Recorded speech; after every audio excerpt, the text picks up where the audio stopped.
Hello, everyone, and welcome to the 110th episode of Don't Forget the Popcorn. Today, we are back with an Everything I Watched December edition.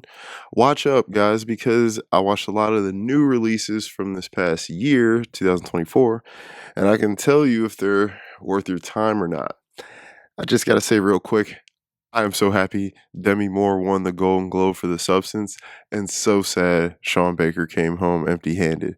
But I got faith that SAG and the Oscars will do him well. So, like and subscribe. Thank you guys for helping me get to 500 subs. Guys, let's set a goal. Help me hit 700 by the spring. Appreciate it. Follow me on Letterboxd. It's linked below. I will have my top 5 of the month as usual. So, without further ado, let's get into everything I watched in December. The Gutter, 2024, directed by Isaiah Lester and Yazir Lester. The Gutter is an interesting movie with Shamik Moore, the guy who voices Miles Morales and Spider-Man. He's working at a bowling alley and trying to save it from closing down by competing in bowling and kind of going pro. It's like a weird, I don't know, it's a weird one, but I did laugh at it. It was a decent time, but I can't say it's gonna be for everyone. It was very strange comedy.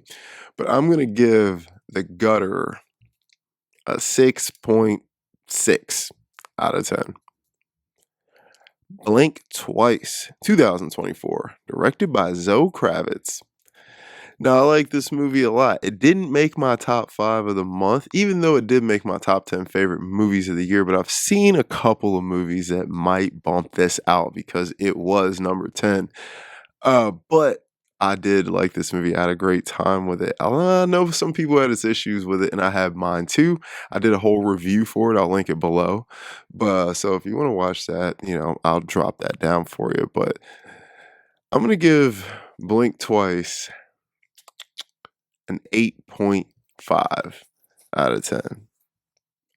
Buffalo 66, 1998, directed by Vincent Gallo. All right, this is a weird one, but an interesting one. This movie's about a guy who gets out of prison and he kidnaps his girl and forces her to go to dinner with his parents. You got Angelica Houston here, Christina Ricci, Vincent Gallo himself plays the lead. It's actually pretty good movie. I actually love the way it ended because I didn't think it was going to end the way it did, but it did, and I liked it. I would suggest this if you're into I don't know, 90s art house films.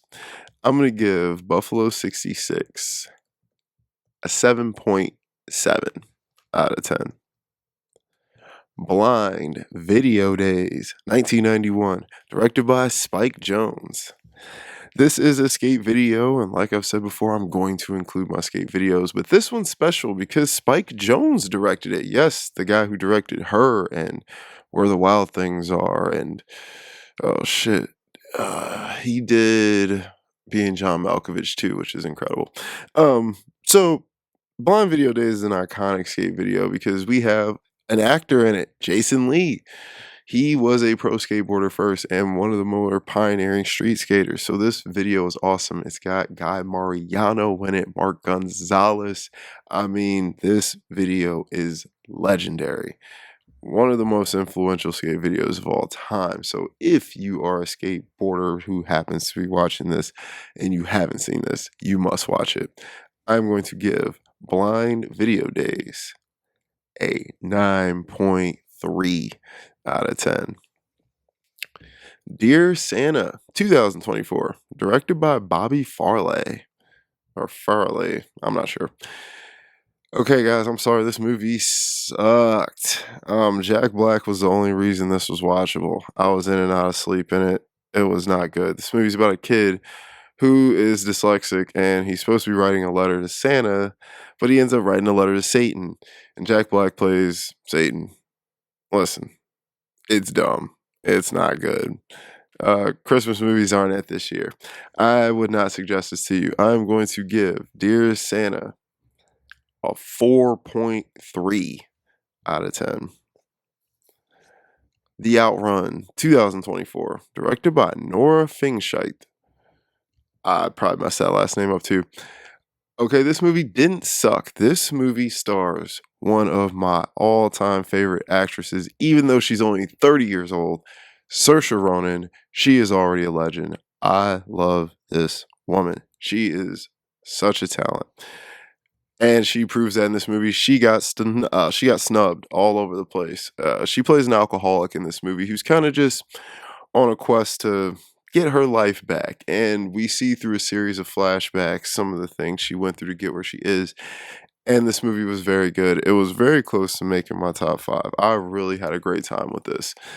I would suggest this to anyone, especially if you're a hard drama fan. If you're a Saoirse Ronan fan, absolutely. I'm going to give The Outrun an 8 out of 10. Alien Romulus, 2024, directed by Fede Alvarez. Now, I'm pretty sure this director has done some other remakes. I think he did the Evil Dead remake, which I actually really liked.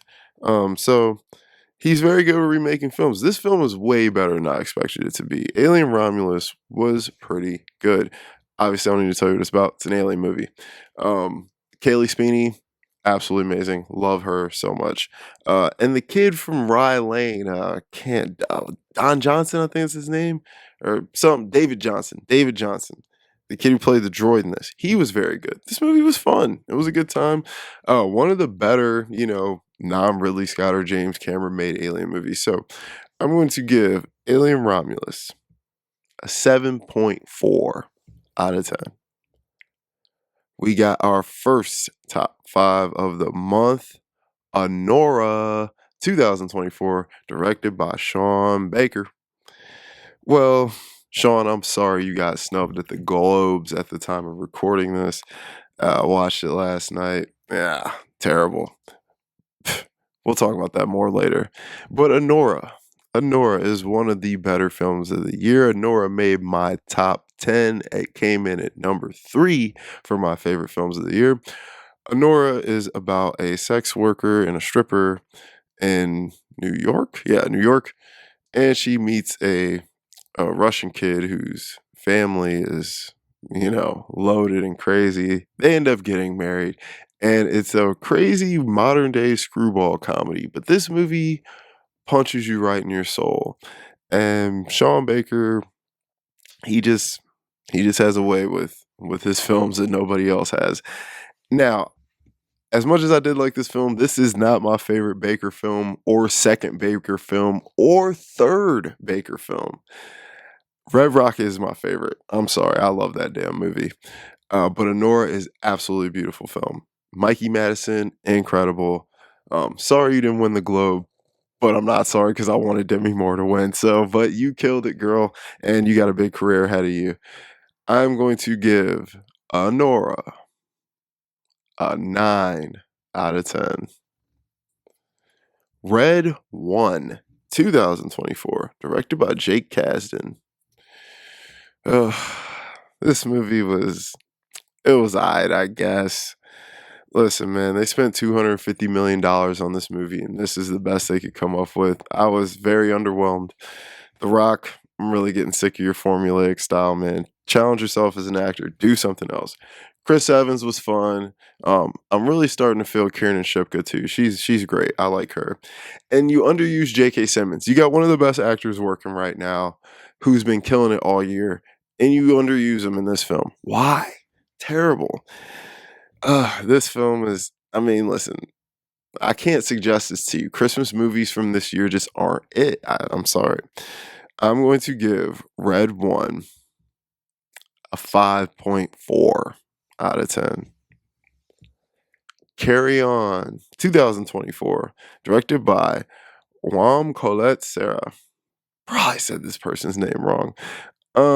This movie, this is a Christmas movie if you want to call that. A lot of people are calling it TSA Die Hard, and I think that's kind of funny. This film, first of all, I want to say I like Taron Egerton and I like Jason Bateman. Jason Bateman was absolutely incredible in this, actually. He played a very good villainous role. This movie isn't bad, but it's a Netflix movie, okay? and I think I can just leave it at that. This film is about a guy who works at TSA, and he has kind of a terrorist attack, but he can't tell anyone because they're threatening his pregnant girlfriend. So he has to be a hero and save the day. The movie's not bad, okay? It's not a terrible watch. If you need to kill 2 hours, you could do it in way worse ways. But I can't sit here and act like it's incredible. I'm going to give Carry On a 6.8 out of 10. Smile, 2022, directed by Parker Finn. Now I wanted to watch Smile 2, so I had to watch Smile 1, and I was pleasantly surprised with this film. Smile, I think everyone kind of knows what this is about at this point. I don't think I really need to tell anyone watching this video. So, I had a good time with this movie. I don't want to spoil it for anybody who hasn't seen it because it's still relatively new. But there were some cool little parts in here that kind of had me like, yo, it was a good time. It was much better than I expected it to be. So I'm going to give Smile a 7.5 out of 10. Smile 2, 2024, directed by Parker Finn. I thought this was a nice improvement on Smile. I really did. I had a really good time with this.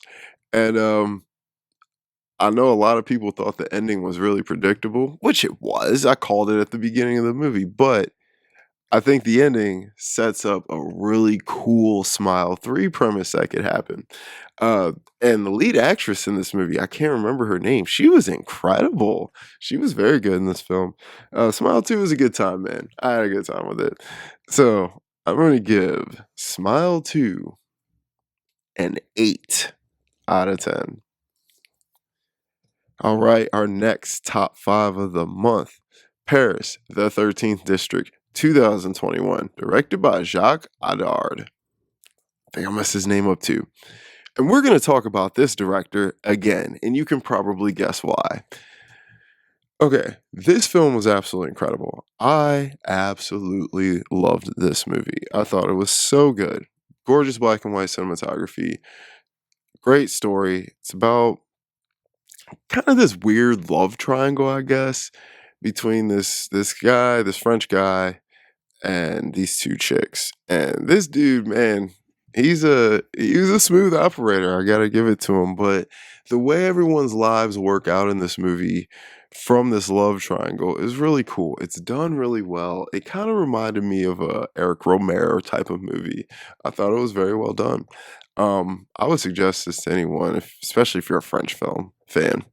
I'm going to give Paris, the 13th District, a 9.2 out of 10. Chomp on This, 2002, directed by Ty Evans. Skate video, silly hijinks in this video. It's a filmer video. There's a bunch of filmers who got parts in here. And Atiba Jefferson, you killed it. You get a great part from Jamie Thomas. If you're a fan of the golden age of skating, you gotta see this one. I'm gonna give Chomp on This a 7.8 out of 10. Secret Sunshine, 2007, directed by Lee Chang-dong. Now, I like Lee Chang-dong. I like some of his newer movies a lot. Burning was that was my movie. Secret Sunshine, as good as this movie is, I had so many problems with it. It's actually extremely well done. It's a beautifully shot movie. It's well written, but it's frustrating to the core. And the story just, it really kind of, for me at least, it pissed me off. This movie's about a woman, a single mother, a widowed mother, and she decides to move back to her dead husband's her dead husband's town with her child. And she's never been here before, and she doesn't know anybody. And this is a small town. And a lot of crazy stuff happens when she gets here.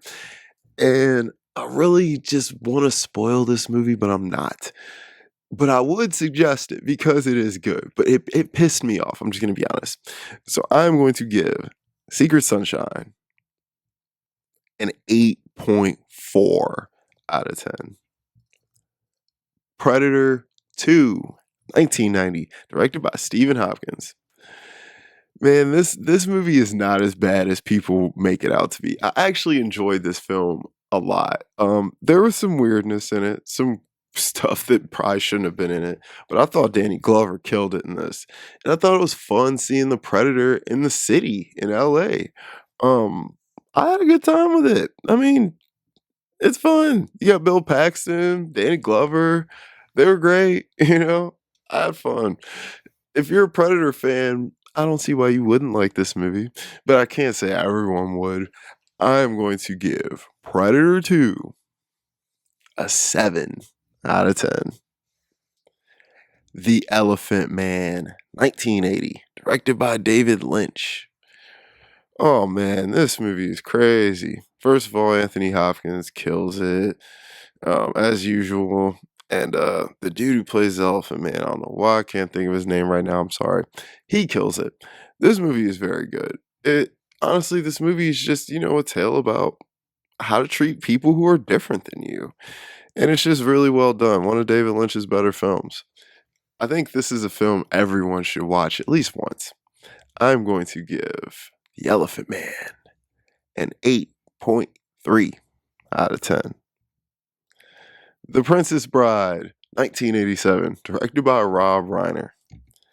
A fan favorite amongst people my age and older. I've seen this before, but I hadn't seen it in a while. And I thought that I should come back and revisit it. And it's still funny. It's a good film. I think everyone knows The Princess Bride is. If you haven't seen it, watch it. It's a Rob Reiner movie. I'm going to give Princess Bride an 8 out of 10. Sight Unseen, 2001, directed by John Holland. Sorry guys, escape video, but this is a banger. I'm not going to keep you long. This is one everyone must see. All I'm going to say is Heath Kerr chart. I'm going to give Sight Unseen a 9 out of 10. As Good as It Gets, 1997, directed by James L. Brooke. Of course, this movie's fire. It's Jack Nicholson, man. And Jack is incredible in this movie. And you get some good side performances from like Cuba Gooding Jr. and the one dude from Stuck on You. I can never remember that dude's name. I think it's Bill something. Anyway, this movie is about an older feller who's alone, and he's a mean bastard, but he ends up meeting a woman who kind of softens him up in all kinds of areas in life. And why Helen Hunt won an Oscar for this, I don't know. She was fine, I guess. I mean, anyone could have pulled this role out. But whatever, it's a good film. I had a great time with it. I'm going to give As Good as It Gets a 7.8 out of 10. Altered States, 1980, directed by Ken Russell. Okay, I got suggested this movie by some weirdos, and I'm glad they did because this movie is the weirdest, trippiest sci-fi body horror, and I freaking loved it. Altered States is about a guy who is pretty much putting his body through hell for the sake of science and figuring out different things in time and how time can affect certain things in the body and all kinds of stuff. Dude, this is just one you gotta watch. It's just one you gotta watch. It's a trippy boy. It's a weird one, I'm telling you, but it is dope. I'm going to give Altered States an 8 out of 10. We gotta talk about this next one. Amelia Perez, 2024, directed by Jacques Adard. Sorry, I keep messing this dude's name. Okay. I just talked about this director with Paris the 13th District, and I absolutely love that film. This film, I did not love at all. Now, I'm not going to sit here and say that everything about it sucks because it has some good editing. It's pretty. But man, this story is terrible, in my opinion. I did not like this story. This movie should not have been a musical. It's way too long. The music numbers suck, with the exception of Zoe Saldana's song where she's wearing that red suit and she looks incredible. Yeah, that's the only one that I liked. And that didn't even need to be in the movie, as well as it was and as great as she did. Now, she just won the Globe for Best supporting actress. I'm actually fine with that because she is the only thing in this movie that makes it watchable. Selena Gomez was good too, but Zoe Saldana killed this. She was great speaking Spanish, dancing, singing. She brought it. But this movie just ain't that good, man. It's way too long. And these music numbers, my lord, they just didn't hit. This movie is not that good. And I don't know, I did not feel like I was watching the same director that I watched Paris from the 13th District. It just blew my mind. And the fact that this movie won Best Musical or Comedy over Anora is absolutely crazy. Golden Globes, you need your ass kicked for that. This movie sucks. Like, bro, this movie is not it. I'm sorry. I'm going to give Amelia Perez a 5.5 out of 10. Now, another top 5 of the month. Let's wash our mouth out of that Amelia Perez crap. Supermarket Woman, 1996, directed by Yuzo Itami. This movie is incredible. I really like this director. He did Tampopo. This movie is so fun. It's a mid-90s fun movie about a woman who ends up meeting up with an old friend from high school, and she ends up helping him turn his terrible failing supermarket around. This movie hit me on a personal level because it reminded me of spending time with my grandmother in the 90s. We used to watch like Supermarket Sweep and cooking shows, and like she loved going to the grocery store, and like it was just a big part of my childhood with her. So for me, on a personal level, this movie slapped. But I think anyone will like this movie because it's really funny, it's really fun, and it's just well done. If you've seen anything by this director, you know he's good and he is incredible. Too bad he only got to give us like 11 or 12 movies. I absolutely love this film. I'm going to give Supermarket Woman a 9.8 out of 10. One of my favorites of the month for sure. Klaus, 2019, directed by Sergio Pablos. Another good J.K. Simmons role. He voices Klaus in this movie. Klaus is very good. One of the better animated Christmas movies to come out recently. Klaus is about a rich kid, a spoiled kid, who has to go to this town and he has a goal to achieve or he's going to be stuck there. But in turn, this dude, in a shady way, kind of invents Christmas. It's really cool. It's a Netflix movie, so watch it on there if you got the flicks. I had a great time with this. It's basically a Christmas origin story for kids, but it's really well done. I'm going to give Klaus an 8.4 out of 10. My next top 5 of the month, Conclave, 2024, directed by Edward Berger. All right, when I made my top 10 of favorites, Conclave made my honorable mentions. But the more I think about Conclave, oh, the more I'm starting to like it, and I think I probably would have slid it into the 10 spot. Conclave was incredible. Ray Fiennes, Stanley Tucci, John Lithgow, Isabel Rossellini, all you guys, you veterans, y'all are still so good. Um, I'm happy Conclave won screenplay, even though kind of was rooting for Anora or The Substance in that category. But that's okay at the Golden Globes.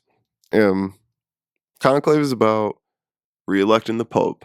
And that's all I'm going to say because I definitely think you should watch this movie. And I don't even really get into religious movies like that, but I thought this movie was incredible. I'm going to give Conclave a 9.2 out of 10. The Apprentice, The Art of the Deal, 2024, directed by Ali Abbasi.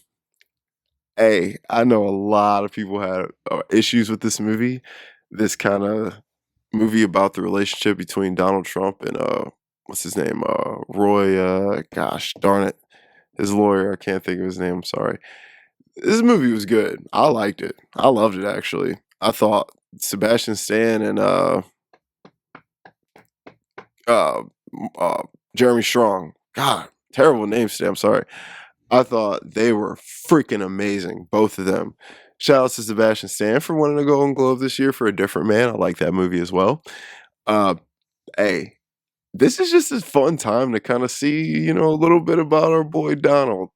I mean, he is our president, so why not watch it? I don't get political on this channel. I'm not a political guy. I'm sorry, guys. So, I watch this movie with neutral eyes.